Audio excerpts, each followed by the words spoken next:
कांग्रेस की सरकार, कांग्रेस की नीतियों से, कांग्रेस की नीतियां ही ऐसी हैं कि लोगों के हित के लिए काम करती हैं। सब सरदार मनमोहन सिंह का किया वो। इन्होंने एक भी नई योजना, कोई स्मार्ट सिटी बताए, कहीं दिखाई दे रहे हैं स्मार्ट सिटी? ये लोग क्या 5 रुपए का काम करते हैं। मोदी जी जो है वो 50 रुपए की पब्लिसिटी लेते हैं और केजरीवाल जी 500 रुपए की पब्लिसिटी लेते हैं। उत्तराखंड में उन्होंने 2 महीने में 3 मुख्यमंत्री बदल दिए, गुजरात में 3 मुख्यमंत्री उनके बदल गए। पूछा उनसे सवाल, मैंने आपको जवाब दिया कि जो कांग्रेस की नीतियों के हिसाब से काम था, जो कांग्रेस की पॉलिसी वो तो लगातार चली, लेकिन वो काम और तेजी से होना चाहिए था। जो आपके मुख्यमंत्री पद के उम्मीदवार हैं, है ना, वो अपनी संपत्ति हमारे नाम कर दें, हमारी वाली ले जाए अगर उनको लग रहा है कि बहुत ज्यादा। सबसे पहले तो मैं अपने लुधियाना के पत्रकार मित्रों का स्वागत करना चाहता हूँ कि आप लोग इस व्यस्त टाइम में भी, बिजी टाइम में भी टाइम निकाल के यहाँ पे आए। पंजाब का चुनाव, जैसा कि आपने कहा, बहुत अहमियत रखता है और बहुत मायने रखता है। न केवल एक बॉर्डर स्टेट है बल्कि प्रॉस्पेरिटी, देश भर में जो है पंजाब जाना जाता है तरक्की के लिए, उन्नति के लिए, खेती के लिए, और देश का एक जो है, जो बोला जाता है कि अन्न का कटोरा, तो पंजाब की बहुत बड़ी अहमियत है और पंजाबी कल्चर की बहुत बड़ी इज्जत है पूरे वर्ल्ड में। तो इसका चुनाव हो रहा है और इसमें हम सब की बड़ी जिम्मेदारी बन जाती है कि सही लोगों का चुनाव हो। मैं आपसे यही कहना चाहता हूं कि पूरे इंडिया में कोई चीफ मिनिस्टर आप ऐसा बता दो, कोई भी चीफ मिनिस्टर पूरे इंडिया में आप बता दो कि जिसने 111 दिन में इतने काम किया। आप कुछ भी कह सकते हैं, मतलब, लेकिन इस मामले में चन्नी जी ने कमाल किया हुआ। बिजली के बिल 2 किलोवाट तक तो माफ, बाकी उसके ऊपर के भी आधे कर दिए। पानी का इतना कम कर दिया कि पूछो मत, चाहे गांव के इलाके हो चाहे शहर के इलाके हो। फ्री एजुकेशन, और फ्री एजुकेशन ये नहीं कि सिर्फ शेड्यूल कास्ट के लोगों के लिए या बैकवर्ड लोगों के लिए, सबके लिए, सारी जाति के लोगों के लिए, सारी कास्ट के लोगों के लिए फ्री एजुकेशन। जनरल कास्ट के लिए कमीशन बना दिया। स्कॉलरशिप जो है उन्होंने अनाउंस की है कि वो जनरल कास्ट के लोगों को भी स्कॉलरशिप दी जाएगी, स्टूडेंट जो बाहर जाके पढ़ना चाहते हैं। तो चाहे एसटी कम्युनिटी हो, चाहे बैकवर्ड हो, चाहे जो है किसी भी धर्म का हो, और चाहे जनरल, सबसे ज़्यादा जोर तो जनरल कैटेगरी को दे रहे हैं। ये सब होते हुए भी, और उन्होंने जो भी फैसले लिए हैं उन सब के लिए करके किए। उन्होंने कहा कि मैं जैसे ही दोबारा बना, पहले दिन 1 लाख नौकरी की फाइल पर दस्तखत करूंगा। हर साल 1 लाख नौकरी देने की बात उन्होंने कही। हर साल 1 लाख नौकरी पंजाब के नौजवान को वो देंगे। किसानों के कर्ज ऑलरेडी उन्होंने पहले से ही माफ करके कर दिए। जो बसों में स्टूडेंट्स हैं, किसी भी उसका हो, उसको बसों में जो है मुफ्त स्टूडेंट्स को जाने की का उन्होंने इंतजाम किया है। और सबसे बड़ी चीज़ है, जो कल की भी बात, अभी सुबह भी मैं उनके साथ था और कल भी, मुफ्त इलाज सरकारी अस्पतालों में। और उसमें ये नहीं कि सिर्फ जो है कुछ लोगों का, सारे लोगों का मुफ्त इलाज उन्होंने वहाँ पे करके किया। तो ये तो हमने कुछ काम गिनाए, वरना जो है, जैसे कि हमारे शर्मा जी कह रहे थे कि 111 दिन में 110 काम उन्होंने किए। कुछ गवर्नर साहब ने रोक लिए हैं जो वो नई फाइलें क्लियर कर रहे हैं, लेकिन चन्नी जी की आप ये देखिए, हम लोगों को भी अंदाज नहीं था। मैं तो इतने साल से, मैं तो पहले पत्रकार भी था, सोचा कोई मुख्यमंत्री इतनी मेहनत कर सकता है, रात दिन इतना जुट के रह सकता, कमाल का काम उन्होंने किया। और सबके लिए सोचते हैं, ये नहीं कि कोई जो है किसी जात बिरादरी या कुछ नहीं, जिसको बोलते हैं ना कि बिल्कुल जात विहीन ढंग से सोचते हैं, सेकुलर ढंग से सोचते हैं। कभी उन्होंने इस ढंग से नहीं किया कि वो इसका फर्क कह रहा है उसका फर्क, सबके लिए सारी सुविधाएं दे रहे हैं। तो ऐसे व्यक्ति को जिसने 111 दिन में इतने काम करके दिखाए हैं, अगर पंजाब की जनता उसको 5 साल का मौका देती है तो आप सोच लीजिए कि पंजाब की पूरी तस्वीर ही वो बदल देगी। पंजाब को और खुशहाल बना देंगे और यहाँ के नौजवानों को रोजगार दिलाएंगे और यहाँ पे काम धंधा व्यापार किसानों की समस्याएं सबका कितना हल हो जाएगा और तरक्की के पैमाने पर देश में नंबर 1 पंजाब हो जाएगा अगर चन्नी जी दोबारा यहाँ से जो है मुख्यमंत्री बनते हैं। यही आप लोगों के माध्यम से हम पंजाब की जनता से अपील करना चाहते हैं, जिसके लिए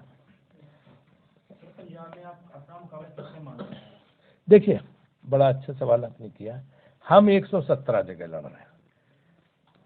आम आदमी पार्टी कुछ जगह आम आदमी पार्टी लड़ रही कुछ पॉकेट्स में, कुछ जगह अकाली दल लड़ रहे हैं, कुछ जगह भाजपा लड़ रही। वो पॉकेट्स में अलग अलग जगह, किसी सीट पे वो लड़ रहे हैं, किसी सीट पे। हम 117 जगह कांग्रेस लड़ रहे हैं। 117 जगह कांग्रेस टक्कर में है, बाकी सब कहीं कोई कहीं कोई कहीं कोई। राजीव जी, अगर 111 दिन की आपने 111 दिन की बात की, पर जो 4.5 साल कैप्टन अमरिंदर सिंह का कार्य रहा है, क्या उसमें कोई काम नहीं हुए या उसको लेके नहीं, काम तो हुए ना। मैंने क्या बोला आपको कि और तरक्की कर लेगा और आगे बढ़ जाए। ये हमने वही कांग्रेस की सरकार, कांग्रेस की नीतियों से, कांग्रेस की नीतियां ऐसी हैं कि लोगों के हित के लिए काम करती हैं। मनमोहन सिंह जी जो हमारे प्रधानमंत्री थे, 10 साल उन्होंने कितने काम किए। एक नई योजना मोदी जी लाए, बता दो, सब वही योजना है। चाहे मनरेगा हो, चाहे बैंक ट्रांसफर हो, सब कुछ तो वही है। चाहे ये जो फूड सिक्योरिटी बिल हो, सब तो मनमोहन सिंह सरकार का, सब सरदार मनमोहन सिंह का किया। वो इन्होंने एक भी नई योजना, वो स्मार्ट सिटी बताए, कहीं दिखाई दे रहे हैं स्मार्ट सिटी? वो पैसा कहाँ गया ये नहीं पता चल रहा। तो सारे काम तो मनमोहन, लेकिन हाँ मनमोहन सिंह जी ने एक काम किया कि काम वो 5 रुपए का करते थे, श्रेय और प्रचार 0 रुपए का भी नहीं लेते थे। ये लोग क्या 5 रुपए का काम करते हैं, मोदी जी जो है वो 50 रुपए की पब्लिसिटी लेते हैं और केजरीवाल जी 500 रुपए की पब्लिसिटी लेते हैं। तो कहने का मतलब कि कैप्टन साहब ने काम किया। देखिए जो हमारी कांग्रेस की सरकार थी उसने काम किया। कांग्रेस की जो है सरकार थी, कांग्रेस की नीतियों के आधार पर जो है, कांग्रेस की नीतियों के आधार पर हमने लगातार काम किए। अब उस काम को इतना तेजी से चन्नी जी ने उस काम को चौगुना कर दिया। तो 111 दिन में इतना काम किया। हटाने की स्थिति क्यों आ गई? देखिए तो विधायक दल का फैसला है। सर ऐसा है, आप पंजाब में कांग्रेस ने ये पोजीशन बना रखी है जो किया। अब मैं आपसे पूछूं, आपने भाजपा वाले से पूछा एक मिनट, इनका सवाल। उत्तराखंड में उन्होंने 2 महीने में 3 मुख्यमंत्री बदल दिए, गुजरात में 3 मुख्यमंत्री उनके बदल गए। पूछा उनसे सवाल? वहाँ पे हम नहीं है ना, वो यहाँ आते हैं उनके नेता, पूछा उनसे, पूछो, वो तो 2-2 महीने में बदल रहे। सर मेरा एक सवाल और है जिसके सर हाँ मेरा एक सवाल, आज पंजाब में स्थिति ये कांग्रेस ने बनाई है कि जो किया वो 111 दिन में हुआ, जो नहीं किया वो कैप्टन ने। मैंने क्या जवाब आपको दिया? मैंने आपको जवाब दिया कि जो कांग्रेस की नीतियों के हिसाब से काम था, जो कांग्रेस की पॉलिसी है वो तो लगातार चली, लेकिन वो काम और तेजी से होना चाहिए था। हमारी इच्छा ही थी कि और तेजी से, तो और ज्यादा काम हो सकता था, इसलिए चन्नी साहब आए और चन्नी साहब ने वो करके दिखाया। ये मेरे कहने का। राजीव जी, आपके जो एमपी है मनीष तिवारी, वो लगातार कांग्रेस के खिलाफ, खास करके कैप्टन के फेवर में वो बयान देते हैं। कल भी वो प्रेस कॉन्फ्रेंस कर रहे हैं, तो उसको लेके क्या कहें? देखिए मनीष तिवारी जी वहाँ पे पार्टी के लिए कैंपेन कर रहे हैं, अपने चुनाव क्षेत्र में जो उनका लोकसभा क्षेत्र है वहाँ पार्टी के लिए कैंपेन कर रहे हैं।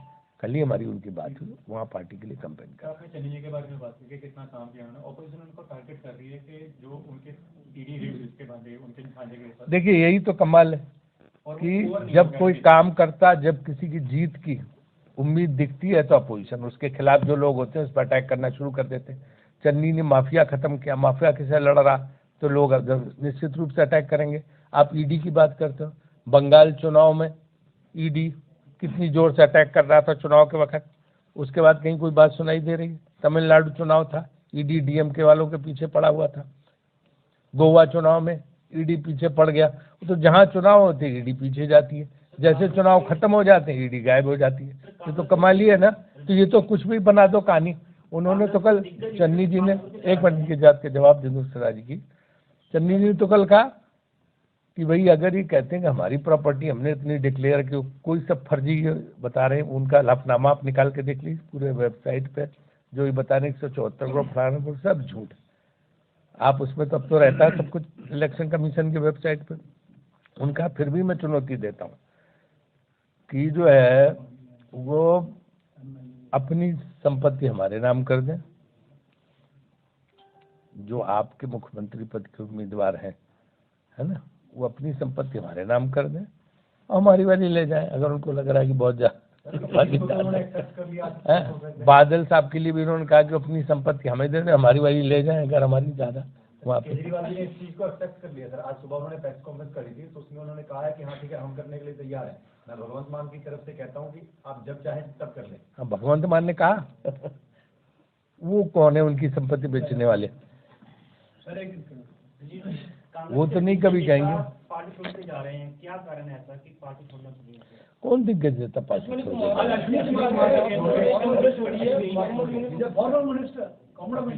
चुनाव के वक्त लोग जाते आते रहते हैं। अरे जसू मैं जानता हूँ, लेकिन वो चुनाव के वक्त लोग आते आते रहते हैं, ज्वाइन भी करते हैं। ठीक है, इंडिविजुअल का अपना एक कुछ वो रहता है, तो उस तरह से करते हैं, इससे कोई फर्क नहीं। हर जगह हर प्रदेश में जहाँ चुनाव हो रहा, लोग छोड़ के जा रहे हैं और लोग ज्वाइन कर रहे हैं। आप एक चुनाव बता दीजिए जिसमें ना होता हो। और सब दिग्गज होते हैं।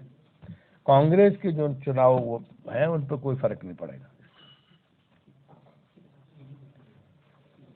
ब्रिटेन से जो भारतीय हैं उनको वापस बुलाया जा रहा है, वहाँ की जो स्थिति है वो इस समय बहुत नाजुक चल रही है। इसके ऊपर क्या जरा समझ नहीं पता। यूक्रेन और रूस के बीच में जो चल रही है नहीं, जो भारतीय जहाँ भी फंसे हैं, जहाँ इस तरह की स्थिति, मैं भारत सरकार से आग्रह करूंगा, विदेश मंत्री जयशंकर जी से आग्रह करूंगा कि भारतीयों को हर तरह से सुरक्षा देनी चाहिए, जैसे कि हमारी सरकार में होता था। इनको भी सजग रहना चाहिए, इनको सुरक्षा देनी चाहिए भारतीयों को। राजीव जी, हमने सुरक्षा की बात की है, आज केजरीवाल है, उन्होंने भी सुरक्षा को लेकर सवाल खड़ा किया आपकी सरकार के ऊपर। तो उस दिन प्रधानमंत्री आए थे, उन्होंने भी सवाल खड़ा किया कि मैं जिंदा वापस जा रहा हूँ। देखिए, वो तो उसका जवाब चन्नी जी ने दिया ही था कि मैं अपना खून देने के लिए तैयार हूँ वहाँ प्रधानमंत्री की सुरक्षा के लिए। उसके बाद भी प्रधानमंत्री यहाँ आए हैं, रोज ही आ रहे हैं। चन्नी जी का हेलीकॉप्टर भी रुकवा दे रहे हैं, नहीं चलने दे रहे हैं। कहीं कोई सुरक्षा पे खतरा हो रहा क्या? ये सब जो है राजनीतिक हर चीज में सियासत करना, फायदा लेना चुनाव के वक्त, ये ठीक नहीं।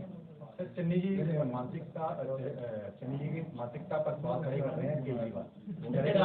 में भी मैं वो कहते उनको मैं भूत दिखाई देता हूँ। केजरीवाल के बारे में उन्होंने कहा कि दिमाग खिसक गया है। देखिए, मुझे ऐसा लगता है कि किसी एक मुख्यमंत्री को जो संविधान के पद पर बैठा, दूसरे मुख्यमंत्री के लिए ऐसे शब्दों का इस्तेमाल नहीं करना चाहिए। एक स्वयं जो मुख्यमंत्री है, वो एक बड़े सूबे का मुख्यमंत्री जो बैठा है, उसके लिए जो ऐसे शब्दों का इस्तेमाल करें कि उसे ये कहे दिमाग खिसक गया, मुझे नहीं लगता कि भारतीय राजनीति में ये गर्मा में चीज है, ये नहीं होना चाहिए।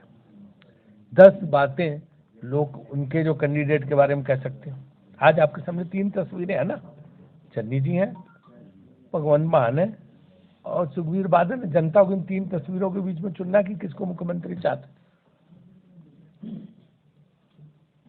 क्या मान साहब तो जानते हैं पंजाब चला सकते हैं? पंजाब ऐसा प्रगतिशील प्रदेश, इसकी प्रशासनिक व्यवस्था, इसकी आर्थिक जो तकनीकियां हैं, इसका सब ये, क्या वो उन सब फाइलों को समझ सकते हैं, उनको देख सकते हैं? आजकल तो जो गवर्नेंस है, जो शासन है, वो दिन पे दिन बहुत जटिल होता चला जा रहा। क्या है स्थिति? आप लोग पत्रकार भी सोचते हो, समझते हो? क्यों नहीं कर पाएंगे? क्योंकि अनुभव नहीं, अनुभव नहीं रहा, कभी मंत्री नहीं रहे। अच्छा सर, रवनीत सिंह बिट्टू एक बात मीडिया में आकर बयान दे रहे हैं कि आम आदमी पार्टी के 40 से 45 जो उम्मीदवार है वो हमारे ही हैं, हम जब चाहेंगे उनको वापस ले लेंगे या बुला लेंगे। तो ये लगता है कि कांग्रेस ने नहीं, ये ऐसा कोई बयान नहीं दे रहे हैं। बयान जो था कल चन्नी जी ने चंडीगढ़ में स्पष्ट दिया था कि वो ये कहते हैं कि जी हम बदलाव लाना चाह रहे हैं, आम आदमी पार्टी वाले। तो बदलाव तो चेहरों से होता है ना, कि आप विधायक किनको चुन के ला रहे हैं, मिले किनको।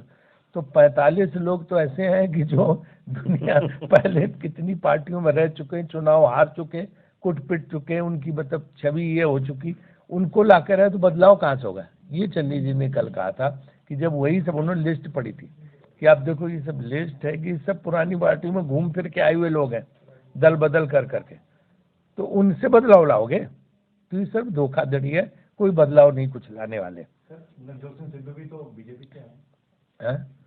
नवजोत सिंह सिद्धू भी तो सर आपकी पार्टी में पार्टी प्रधान है। हाँ। सर बीजेपी से आए हैं। हाँ, तो ऐसे तो कई लोग आए हैं। अभी तो आप कह रहे थे कि आपके यहाँ से जा रहे हैं, अब तो हमारे यहाँ आ रहे हैं बहुत लोग, इसमें भी आपको इतराज है?